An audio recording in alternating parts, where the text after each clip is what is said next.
ठीक है ना, so that the karyomyxis takes place because male pronucleus and this germinal vesicle will unite. But what happens is after fertilization to from the vegetal end, because sperm जो है entry करता है vegetal पोल के side से, तो ये इसका nucleus आएगा स्पर्म का, okay, cytoplasm, this tail, middle piece, and the protein component of the head, acrosome, etc. All these structures will be dissolved and will be lost in the cytoplasm here itself, in the peripheral region, and the nucleus, pronucleus from inside the head, it will come out and it will migrate towards its equator, and it will cross the equator region and it will go again upwards, male pronucleus.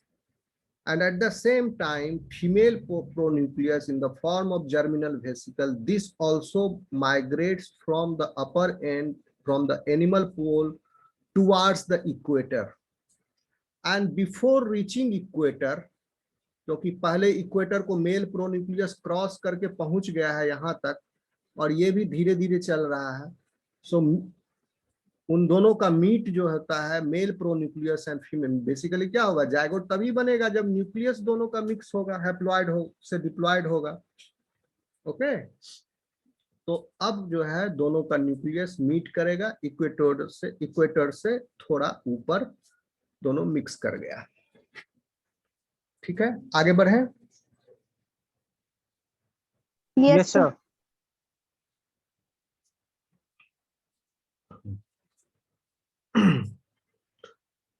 Ova is surrounded by a plasma membrane, which is further surrounded by a thin vitelline membrane of mucopolysaccharide. Its nucleus is eccentric, line at the animal pole. Clear? ये सब lollipop लगेगा आपको, इतना समझ गए हो तो। The egg undergoes its first maturation division before it leaves the ovary. Secondary oocyte बन गया before ovulation. The animal pole is free from yolk, and the cytoplasm towards the vegetal pole contains some yolk and distributed evenly. So this region is divided yolk locally, इस तरफ vegetal pole की तरफ yolk है, and that too distributed evenly. ठीक, अब fertilization पर आइए. Fertilization is external, taking place in the surrounding seawater, where eggs and spermatozoa are shed. दोनों गिरा दिए गए पानी में via atriospore. Before fertilization, the ovum has outer thin vitelline membrane. You already know this, enclosing a peripheral cytoplasmic layer, central yolky cytoplasm mainly towards the vegetal pole, and a fluid-filled germinal sac or nucleus towards the animal pole. समझा दिए आपको. During fertilization, the sperm enters the egg near the vegetal pole, which provides a stimulus for the egg, secondary oocyte, to undergo its second maturation division. ठीक, जैसे ही enter किया, meiosis second जो है start हो जाएगा, and a polar body is extruded, which comes to lie near the animal pole inside the fertilization membrane within perivitelline space. Can you see that in this picture? Yes sir. Yes sir. Okay, this is at the time of fertilization. जैसे ही touch किया तुरंत इसका meiosis 2 हो गया, ठीक है। First पोलोसाइट तो बाहर आ गया है, अब सेकेंड पोलोसाइट का जो है अंदर में बना, and now it has come here in the perivitelline space, fertilization membrane के नीचे, और first polocyte, first polar body detach हो गया, okay, and these are two pronuclei which has come to meet one another above the equator. तो ये mail जो है यहां से लेके इसका न्यूक्लियस यहां तक माइग्रेट किया, और फीमेल का प्रोन्यूक्लियस थोड़ा सा ऊपर से नीचे आया बस। ओके, आगे बढ़ें। Yes, sir. Yes, sir.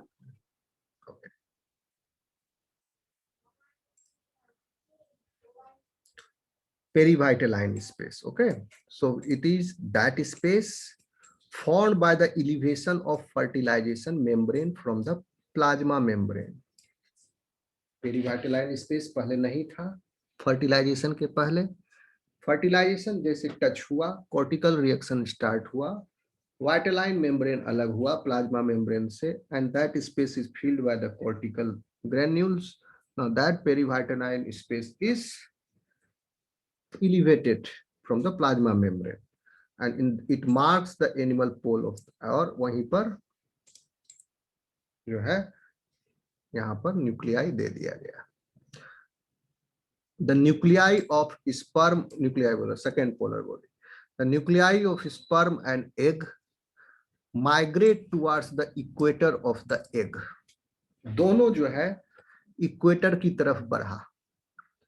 ऊपर में फीमेल प्रोन्यूक्लियस था, वो नीचे की तरफ जाएगा इक्वेटर में, और मेल प्रोन्यूक्लियस में नीचे से ऊपर की तरफ गया, दोनों इक्वेटर की तरफ गया, and fuse to form zygote nucleus before the equator. दोनों मीट किया इक्वेटर के ऊपर आया, भले वो धीरे चला, वो बड़ा था बहुत धीरे आया, और ये छोटा था, मेल जल्दी ज्यादा डिस्टेंस कवर करके इक्वेटर को क्रॉस कर गया।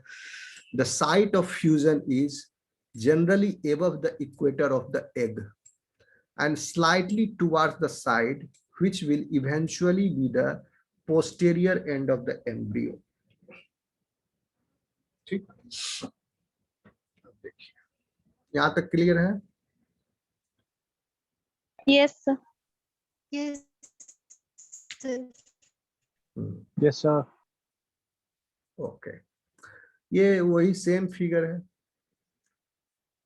ठीक, प्रिजम्पटिव एरिया इमीडिएटली, अब देखिए प्रिजम्पटिव एरियाज का मतलब होता है कि इसमें भी जो है, जैसे बच्चा पैदा होता है तो मान लो जिसको विश्वास हो इस पर, ज्योतिष कान विद्या पर, कुंडली उंडली बनाते हैं, फिर वो देखते हैं क्या बनेगा, ये भविष्य का बता देता है।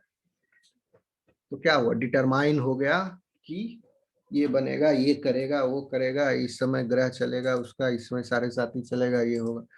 तो पहले से ही तय, अगर वो सब चीज सही हो जो बोला है ज्योतिष वाला, तो क्या कहेंगे कि प्रिजम्पटिव हो गया, पहले से ही सब डिटरमाइंड है। उसी तरह इसमें क्या होता है कि the cytoplasmic area of this fertilized egg, after the fertilization there are so many changes which happens inside this zygote, and certain area of the cytoplasm now destined for the development of that certain part of the body or area or the germinal layer. Okay, so that is presumptive area. I'll tell you what are those areas. There are some areas here that will destined for, that will become a different part of the body, and that area will become is corresponding to different part of the body, because the content, cytoplasmic content granules, those granules will be concentrated in those cells which are destined for those parts. So immediately after fertilization, the cytoplasm of zygote gets so arranged as to foreshadow, पहले से ही प्रकाश डाल दे रहा है, रोशनी, force या shadow मतलब तो परछाई होता है, पहले से ही उस पर बता दे रहा है। The future parts of the embryo. The clear cytoplasm occupies the animal hemisphere. The clear cytoplasm occupies the animal hemisphere, develops mainly into the ectoderm. Animal hemisphere इधर है, and the cytoplasm is somewhat clear here, devoid of granules. So this area will become ectoderm. The granular yolky cytoplasm at the vegetal pole gives rise to endoderm. Okay, and a basophilic cytoplasmic crescent. Crescent is called as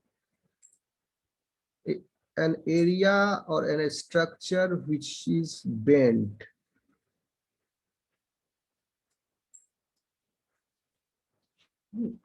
तो ऐसे करके क्या है इसमें cytoplasm में there is one crescent, zygote के cytoplasm में one cell stage पर ही क्रिसेंट डेवलप हो गया, and that crescent is basophilic, means base loving. That means content of that crescent is क्या, बेस लविंग है तो क्या होगा, एसिडिक और basic. Sorry, I'm not able to make a phone call at this time, but you can ask me to place a FaceTime call. Hello, मेरी आवाज आ रही है क्या? Yes, sir. Yes, sir. कोई दिक्कत Yes, sir. अभी आई. Network में तो बाद में क्लास कंटिन्यू करें. आ रही है आवाज? Yes, sir. Yes, sir. आ रही है. Yes, sir. हम क्या सवाल पूछे थे कि if some substance is called as basophilic, then the nature of that substance is Sir, base loving. Base से attach होगा. अरे बेस लविंग है तो वो क्या है, हुआ एसिडिक हुआ ना. Yes, sir. Acid हुआ. Acidic. यही हम पूछ रहे हैं. तो the nature of that substance is acidic then. Acidic. Yes. Okay, so the vegetal, so ये क्या है, एक क्रिसेंट है साइटोप्लाज्म में, that is basophilic cytoplasmic crescent at the posterior end forms mesoderm. At the posterior end, अब three dimensionally इसको सोचो, इस पूरे को गेंद के फुटबॉल के जैसा. ओके, तो उसका पोस्टेरियर एंड किसको कहा जा रहा है, जहां पर इक्वेटर के ऊपर, लेकिन to that and where the male and female pronuclei are mixing, they are forming a proper nucleus there, that is the posterior end. So उसी एंड के पास एक बेसोफिलिक यानी एसिडिक साइटोप्लाज्मिक क्रिसेंट है, यानी यहाँ पर ग्रेन्यूल्स जो हैं कोई मेम्ब्रेन से ये एनवेलप नहीं है. Acidic granules are concentrated in the form of a crescent, so many granules. Okay, so this area will become in future mesoderm. Okay, and another ill-defined cytoplasmic crescent around the anterior side means, अब इसके पीछे की तरफ वो area दूर जहां पर mixing हुआ था, anterior, that is anterior side. Okay, ठीक इसके ऊपर देखो, जैसे यहाँ अभी शाम है तो अमेरिका में क्या है, दिन है. ठीक अमेरिका जो है इंडिया के पीछे है धरती में, एकदम अपोजिट साइड है. ठीक है, तो वैसे ही समझो इसके ठीक अपोजिट साइड पीछे की तरफ 180 डिग्री पर क्या है, around the anterior side opposite to the mesodermal crescent is the dorsal crescent forming the notochord and nervous system, that dorsal crescent. ठीक है, तो जान लो ये सब एरियाज है, प्रिजम्पटिव एरियाज. एग्जाम में लिखने का ये सब नहीं आएगा, बस जान लो. क्योंकि अगर क्वेश्चन आया आपको, हार्डली हमको लगता है 5 नंबर से ज्यादा, 8 नंबर से ज्यादा का क्वेश्चन नहीं होगा, उसमें इतना लिखने की जरूरत नहीं है, लेकिन समझ जाओगे तो आसानी से आप बना लोगे जितना भी मार्क्स का पूछे. आगे बढ़ें. Yes, sir. Yes, sir. Okay. So thus it includes both notochordal and neural ectodermal materials. इसके अंदर अब देखिए नर्वस सिस्टम एराइज होता है कहाँ से, एक्टोडर्म से. गट एराइज कहाँ किससे होता है, एंडोडर्म से. मसल किससे एराइज होता है, कनेक्टिव टिश्यू मसल, ये सब मेजोडर्म से. ओके, सो अब ये सब आप ध्यान रखिएगा. दस इट इंक्लूड्स, इसीलिए कह रहा है both notochordal and neural ectodermal. ठीक है, तो नोटोकॉर्डल एंड न्यूरो एक्टोडर्मल ये सब एक्टोडर्म है. दिस प्रीकोशियस मतलब वही पहले से ही तय हो गया कौन सा एरिया में कौन सा area is responsible for which type of structure, इसीलिए प्रीकोशियस डिफरेंशिएशन। म्यूट कीजिए।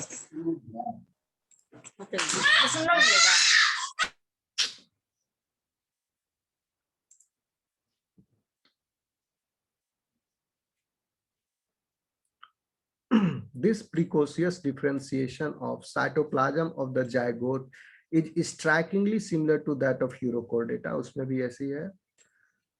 Cytoplasmic determinants, determined region of the cytoplasm or presumptive areas, you can say, and this is precocious differentiation of cytoplasm.